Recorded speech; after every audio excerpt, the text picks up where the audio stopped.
Woo! Hello everybody, just back for another update on NHL news. I sat back today and watched basically all of the free agency that went on today, and I gotta say it was probably one of the most free agency opening days on the off season that I've ever seen in NHL history for my life anyway. I thought it was really well done. I thought it was a great free agency for teams like Toronto, for teams like Detroit, Philly, Columbus. I don't know. I just thought it was a really good free agency. Nashville did some good work. New Jersey did some work. Pittsburgh actually managed to do some work. Who else?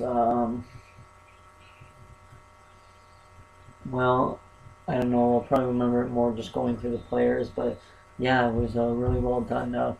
I see a lot of reasoning for me saying that David Clarkson really isn't worth 5.25 mil or a 7-year contract. Now, David Clarkson's played about 450 games, somewhere around there, and only in his past 120 career games has he actually proved to be a player worth 5 million or over 4 million, because he started out his career just being a brute fighting hitting force that went out and he really didn't do much else besides get 10, 15, 20 points a season, and then he got a 30 goal season, and then he got a 15 goal season last season with barely any assists to back it up.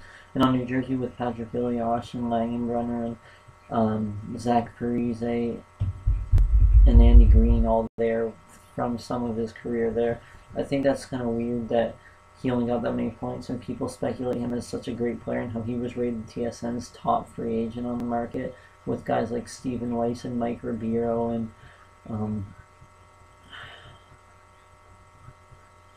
um, like even guys like Tyler Bozak. Like obviously Tyler Bozak's not that good. He's not ever going to top a free agent signing, but I mean, I don't know why they would say that he was the top guy. Now, big news, I'm a Red Wing fan, as you can tell.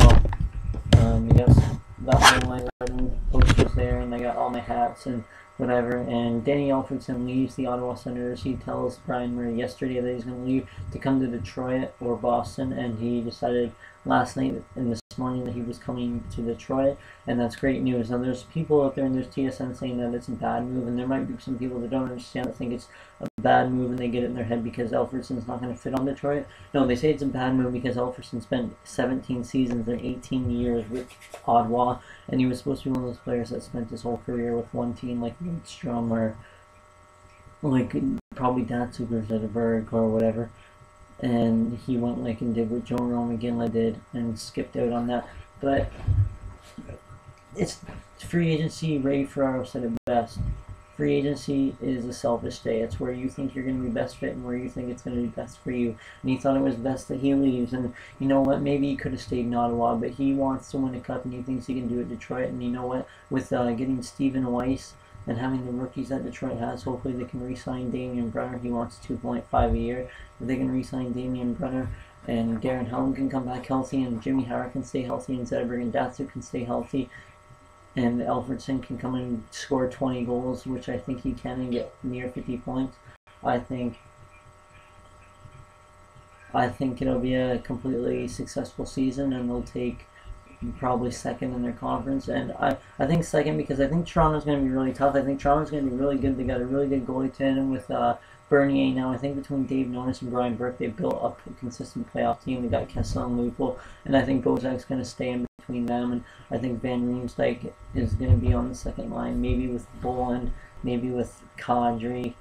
But I'm not really sure what's going to happen there. But Van Riemsdyk and Clarkson will be on the second line probably, and then Kadri may center between them, or Kadri may center between the third line, or they might even try him on the first line. But I think they'll try the Bozak Kessel matchup first.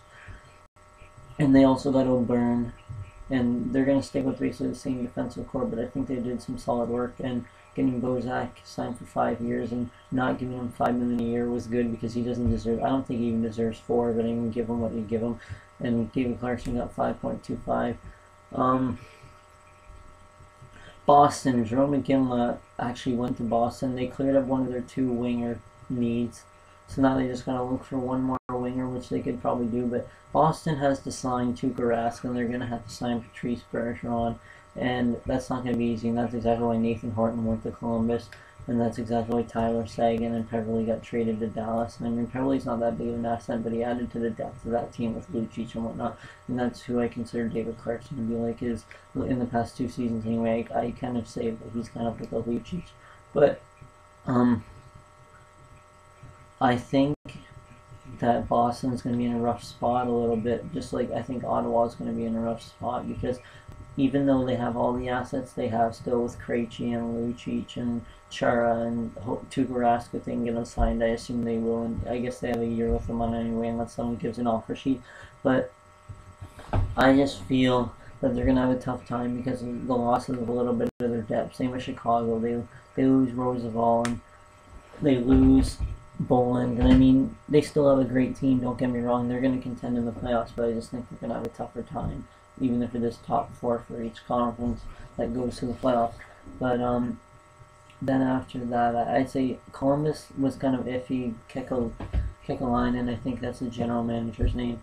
I think that signing Nathan Horton for $37 million for 7 years was kind of iffy, but I like what Columbus is doing. They surprised me last year, and I actually do a speculation that they'll be near a playoff team, if not a playoff team next season. I think they'll be in the top 8, probably 7th or 8th seed, but you know, they could be in the playoffs too. But I think they've just done enough moves with Sergei Bobrovsky and Gaborik and Wisniewski and Dubinsky, and now Nathan Horton. I think they're starting to get pieces together, and they're going to start working together. And if not this season, next season, I think they'll be back in the playoffs for their second franchise appearance.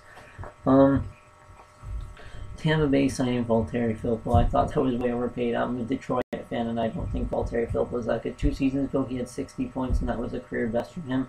And, you know, that's good, but he's not worth 5 years, $5 million. Tyler Bozak asked for that, and he didn't get it. There's no way for Valtteri Filippo should have gotten that. What else happened today? Calgary and Tampa Bay were both pretty quiet. I was surprised. And Boston was pretty quiet. I was surprised, but Calgary was really quiet, and I'm really surprised about that, to the fact where Calgary needs everything. They need some depth in their defense. They need some offensive production. They don't really have a full set of top 6 guys, even 5 out of 6 top 6 guys. They don't have goalies really. They signed Kiki Ramo, who was a big-time AHL starter for the Tampa Bay Farm team. I think the Admirals, that's their name. He was a starter for them, and he played a bit in the NHL, but nothing for starting position. And he is supposed to be the starter with Joey McDonald as the backup, and that is a train wreck to me of a setup. And I think that's going to go nowhere for them. Edmonton. Craig McTavish has done better for Edmonton in this offseason and the past 10 games of the season than their past GM did in the last 3 years. I thought that his draft choice, 8th overall, was well done. I thought getting Andrew Ference was really well done. And they also got Jason LaBarbera to back up Devin Dubnyk, and Jason LaBarbera can potentially start 30 games if he has to, and that's good because that'll be more of a split time. That'll be better for them. And they also signed a couple other players. Boyd Gordon. They paid Boyd Gordon, I think, $3 or $4 million a season, which I thought was a little overpaid. But I mean, you know what? You're gonna do what you gotta do, and I guess that's what Craig McTavish thought was right. So they signed him, and they signed one other player that I can't recall in the time. But Edmonton did a really good job. I was really impressed with what Edmonton did in this off season, and I think they're gonna be more of a contender for the first time in 4 or 5 years. Who else?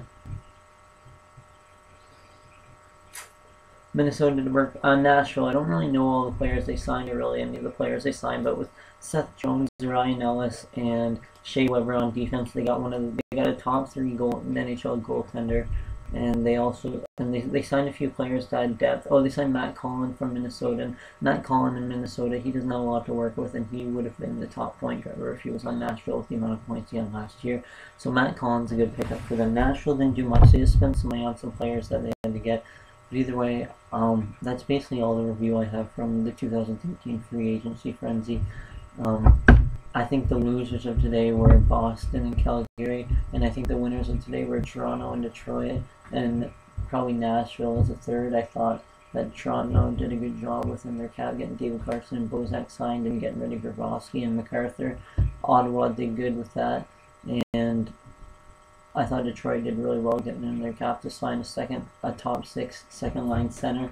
I actually think that the lineup will be Datsuk, Franz, and Navigator if they can all stay healthy on the first line, and the second line will probably end up being Zetterberg, Alfredsson, and Stephen Weiss, because Zetterberg and Alfredsson have chemistry together. They're both Swedish. They're both good hockey players. They're both two-way hockey players. They can both score. They're both playmakers.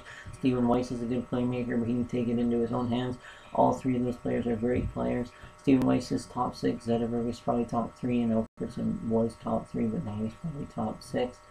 And I actually forgot that after Alfredsson was traded, after Alfredsson was signed by Detroit, they actually managed to sign Clark MacArthur. Then a few hours later, they managed to trade Silfverberg, Mionen, and a first-round pick in exchange for Bobby Ryan from Anaheim, who I figured would be moved either at the trade deadline or now, because they signed Getzlaff and Perry on big contracts that I didn't think they were even going to be able to do.